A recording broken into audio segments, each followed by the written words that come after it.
Jordan Weeks from Biological Angler Productions. I've been watching a lot of YouTube videos on muskies lately because it's been really too hot to go out fishing. And what I notice on a lot of those is there's a whole bunch of talking. Now, that hasn't really been my forte. I thought that people would just want to see muskies getting caught, but judging by the number of views on some of those other videos that I don't think are as high a quality as the ones that I provide, I guess I got to do some talking. So here it is. This next video that I'm going to show you is a fish that I caught on Lake of the Woods last summer. It was a little bit unique in that the bite was on that particular day pretty slow. High skies, we had basically no clouds, very little wind, but there was a lot of current. We were in northwest angle, and I noticed during the course of the morning that there was a whole bunch of current blowing through this section of the lake. And if you know anything about current, you know that it can concentrate muskies. If you want to see a really cool DVD I was a videographer for, Steve Heiting does a Go With The Flow DVD that's actually very good and educational on the subject. But anyway, the afternoon fishing trip, my wife and I basically just decided to go within sight of our resort and hit the front side of every island, or the side that the current was hitting that evening. So we had about 4 or 5 hours. We were going to hit as many islands as we could and just fish that up current side to see if there's any active fish. And it was really interesting in that we didn't hardly have any follows in the morning, but that afternoon when we went out, I had her throwing a fast moving bait. It was a TNA Angry Dragon, very similar to a bucktail, but a little bit different. Gives them a little bit different flash. We've been having some good luck on that. My wife caught a 45-incher the day before on that bait. And then I decided to follow up with my favorite bait when the muskies are a little bit tough up there. And that's this 9-inch grandma. They call it the jerk bait. It has a shorter lip than the traditional grandma. I'm going to get it close to the camera there so you can see it. So here's the jerk bait is what they call it. And here's the traditional grandma. You can see that the lip is quite a bit longer on the 9-inch regular grandma. The reason I like grandmas is twofold.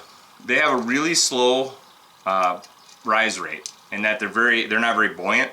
So when I get it down into the strike zone, I can just have it hover there. The other part that I like is that they don't have rattles. Some of you may think that's counterproductive, but muskies are a top-end predator. There's enough noise that these things make with the hooks and everything banging around that they can notice this bad boy pretty much anywhere using their lateral line. So I'm not worried about rattles in this situation. I actually love to have non-rattles, because I think fewer people throw baits with non-rattles. Anyway, I was throwing this particular lure right here, and on one of those islands, Allen Points, I did have one fish come up and eat it. Ate it boat side. Most of the fish were showing up really late, and so I gave this fish an extra long boat side pause with this minnow bait, and it came unglued. So hope you enjoy it. Look forward to seeing more videos of me talking, I guess. Hopefully people watch it more. Don't forget to like and subscribe. Thank you. It's been fine if you just let go. Lucky you just had my glove and not my finger.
Nice.